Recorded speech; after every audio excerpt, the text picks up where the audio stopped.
I'm Paul, half of Dads and Dice, and today we're going to be talking about Kinfire Chronicles Night's Fall. This is a 1 to 4 player, story-driven campaign cooperative game published by Incredible Dream Studios. In Kinfire Chronicles, you're going to be taking on the role of Seekers. You're going to have 6 of them to choose from. You'll get to look at them, kind of read a little bit of their backstory before you choose them, and then you're going to set off on a campaign.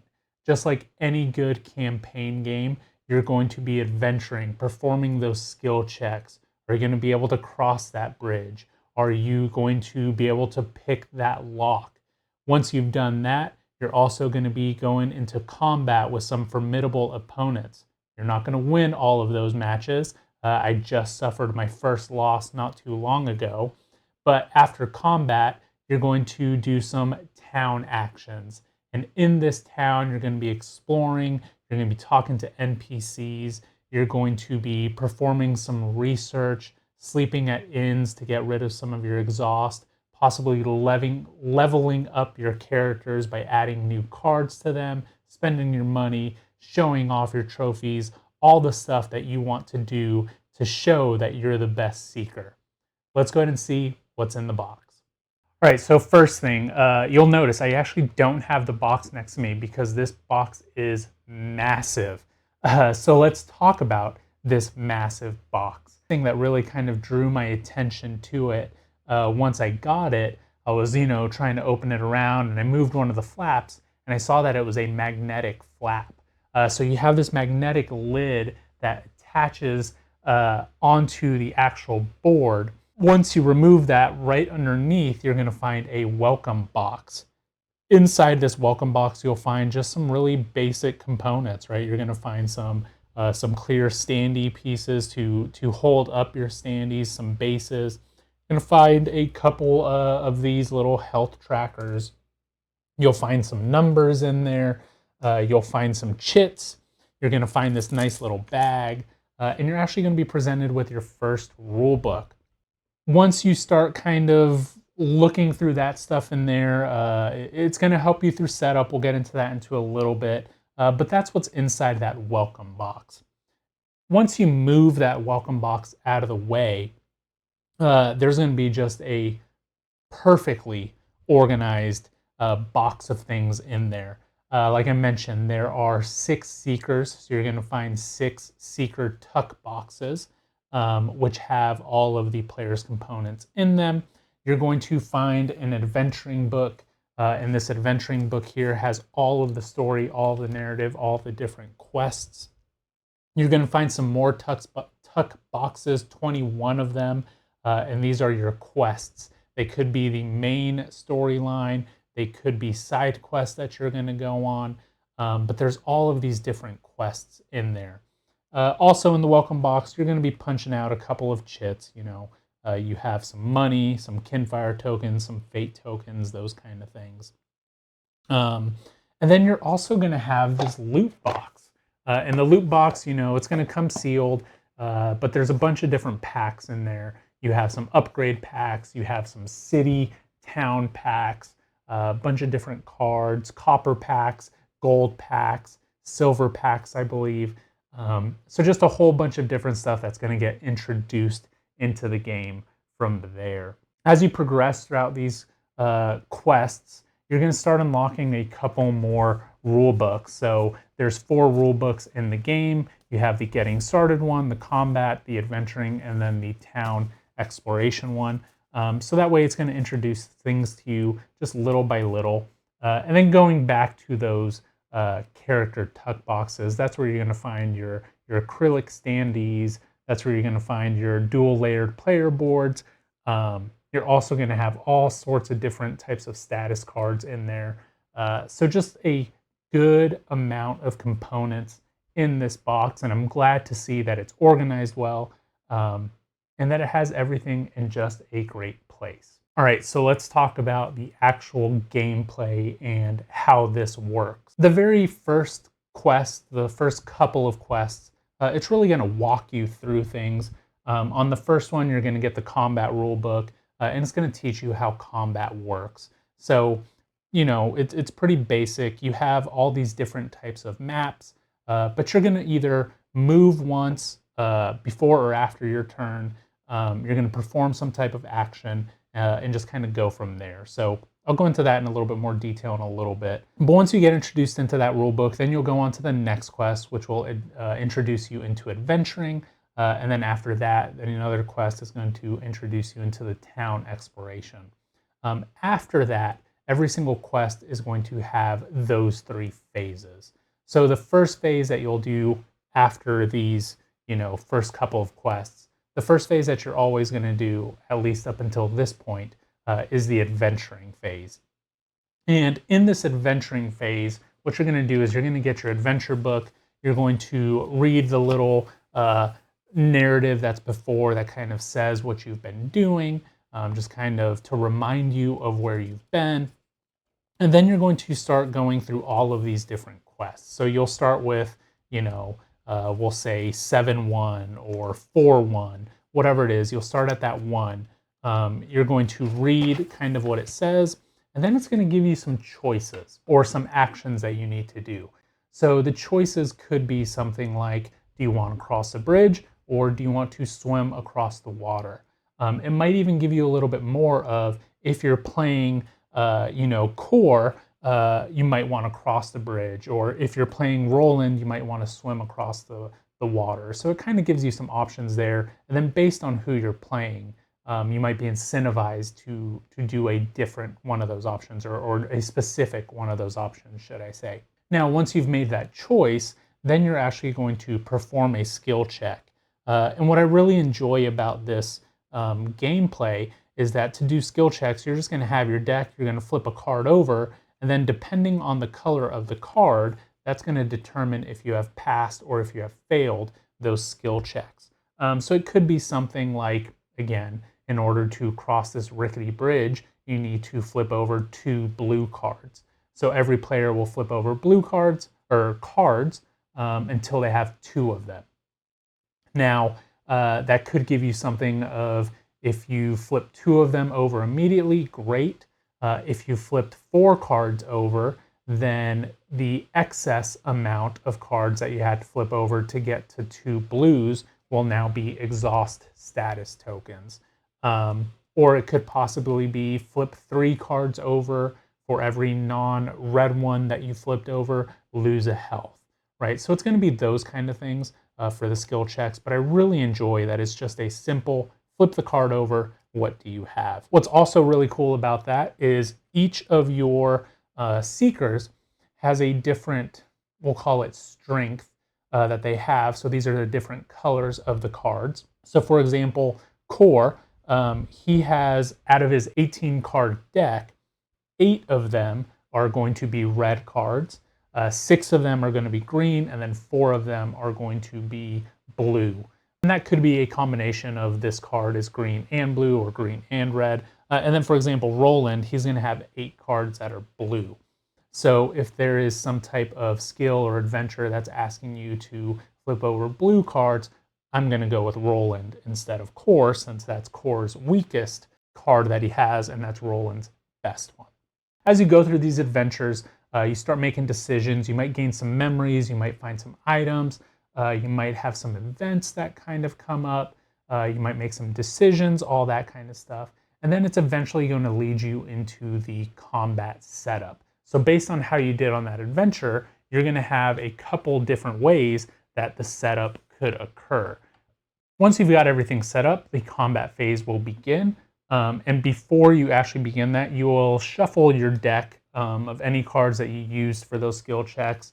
You will gain any armor that you need. You'll draw up 7 cards into your hand, and then you will kind of go from there. So based on, again, what you did on your adventure, every single enemy is going to have some numbers assigned to it.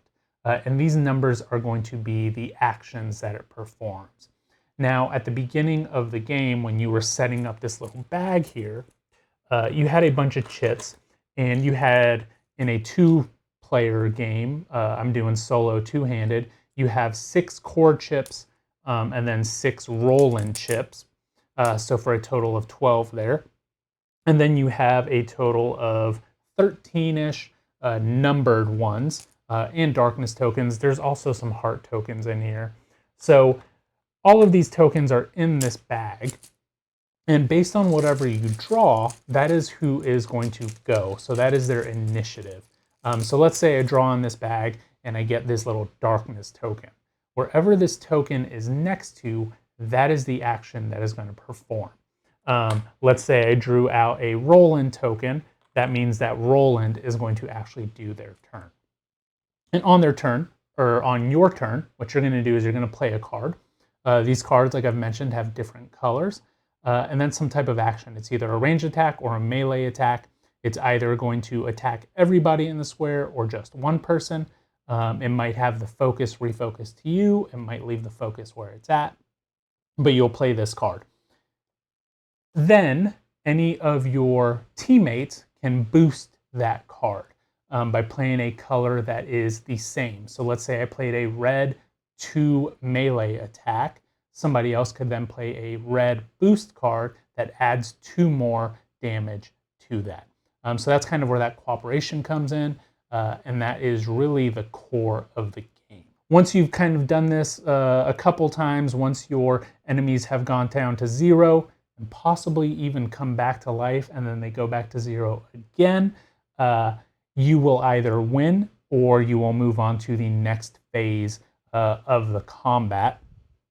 Or if you are defeated, you are still going to move on, which is something that this game does great. It has a really good failing forward design. So even if you fail the quest, you are still going to move on in the narrative. The final phase is the town exploration phase. So like I mentioned, if you have completed the quest or if you have failed the quest, you'll get some type of reward, coins, possibly Kinfire tokens, possibly some fate tokens. You'll get something for that, and then you'll get to move on to the town. Now, in the town, you can visit shops for health potions. You can meet some NPCs. You can do some training. You can go sleep in at an inn if you have some statuses on you that you need to get rid of. So you can do all kind of your upkeep stuff there. At this point, this is when you can get new cards and add them into your deck if you're sleeping at an inn to kind of boost your abilities for later fights. As you kind of go on through this town exploration, you start learning new things, you start getting some memories, or possibly in the adventures that you had, you gain some memories. So that's going to kind of unlock a couple different places for you to go check out and just look at the town. All right, let's talk about setup and table size on this one. And I think this is where the game ultimately shines. For as much content that's in this game, for as much story, for as much lore and depth, this game gets to the table very, very quickly. At most, I'm going to say 10 minutes to set up. It's really simple. You just get out this box. You undo the magnetic lid, which acts as the player board. Place that lid down. Get the atlas that has all of the different maps in there. They're spiral-bound maps. You're going to put that in the middle. Put in all of the statuses, and then go ahead and get out the adventure book. Start off on the quest that you left off on. You'll look in the loot box. You might have some side quests. You might have, whatever quest you have decided to do. You'll go ahead and get out that card, and then you will find the tuck box in there. Again, everything is organized so well so that once you grab that tuck box, you're going to open it up. You're going to get these enemy sheets here that have all of the pictures of the enemies, the health status, all of the actions that they're doing. And then in there, you're also going to have some type of punch board that has the standees, that has anything extra that you might need, some corpses, some time chips, anything like that. So that way it really is kind of a surprise once you get to that quest. You will then get your deck for your Seeker. You have your Lantern card, which is your kind of, I don't want to call it your final move, but it's your big move that you can do. And then that's really about it. You read through the adventure book and just go from there. But the setup is very, very simple. And like I said, at most it's been taking me about 10 minutes to get it to the table. And then even cleanup is just as simple at the end. You put the combat sheets back into the tuck box. You put anything that you're discarded into the loot box. Put your deck and your player board back into the Seeker's tuck box. Put all the chits back in here, and then put the lid right back on the game or on the box, and you are all packed up. I am currently playing this solo, two-handed. I have both of my Seekers, and I'm playing it on about a 3.5 by 3.5. I'm not even using the entire length of this. I'm using about the 3.5 width, and I would say probably about 3 foot of the length out there. Could I use more room? Yeah, it would probably be a little bit better, but it fits all on here. I have some railing that I put my cards on. I can keep everything in view. So honestly, the setup, the components, everything about this game is done really well. You know, I touched on the components a little bit, but you've got your acrylic standees, you've got the dual layered player boards, you have just some cardboard chits, which are always great. They do sell an upgrade pack for this. I don't need it. Chits are a nice plastic, so when you're going into the bag, you know, you hear that the chits rubbing next to each other, and you pull it out, and it's just a good feeling. So the production quality of this game, the setup, the table space, everything about it knocks it out of the park. All right, so let's get into my final thoughts for this game. And as of this moment, I've put in about 12 to 13 hours or so playing this before I actually get into anything else. This game was provided for review by Incredible Dream Studios, so take that as you will. Take everything I say with a grain of salt, but know that these are my thoughts on the game. If you've been following us for any time, you know that I like a narrative-driven game. Last year, I believe it was last year, Sleeping Gods, Distant Skies immediately rose very quickly into my top 10 games of all time. Playing Lands of Galzer, that is another game that is great, that has that narrative.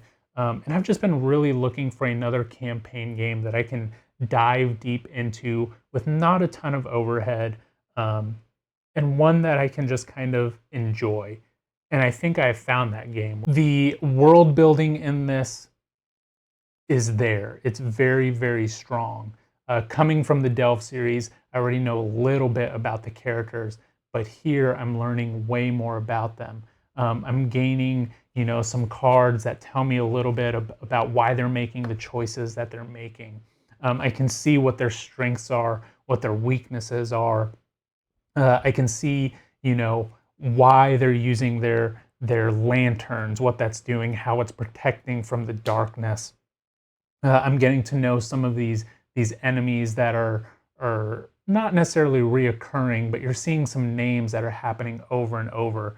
So it's just this entire world that is being built that I'm getting engaged in, and that's happening very quickly. Each gameplay that I'm doing is at most, I'm going to say 70 minutes. You know, it is something that I can get to the table quickly once my daughter's in bed, not forget what I'm doing, and then just continue the next night. One thing that I've really enjoyed is I've had to put this away a couple times, and I've actually gotten it back to the table, which is a big thing for a campaign game.